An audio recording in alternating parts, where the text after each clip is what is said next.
तेरा।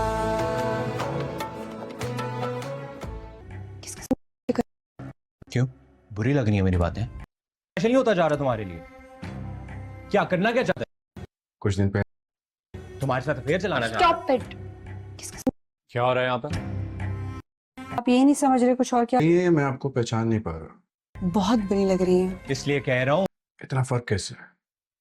नशवा अपनी माँ की आसिम से शादी करवाने के बाद बिल्कुल ही बदल चुकी है।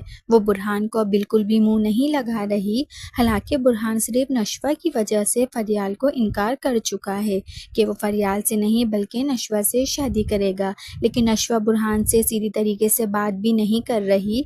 इसलिए बुरहान अब एक दिन नशवा से बोलेगा कि शादी से पहले तो वो बिल्कुल मुख्तलिफ थी, लेकिन अब इसे क्या हो गया है। लेकिन इतने में वहाँ पर अमार आ जाएगा और वो बुरहान को काफी ज्यादा बातें सुनाकर वहां से भेज देगा। अजय जान ड्रामे का न्यू प्रोमो देखने के लिए हमारे चैनल UFU इन्फो को लाजमी सब्सक्राइब करें।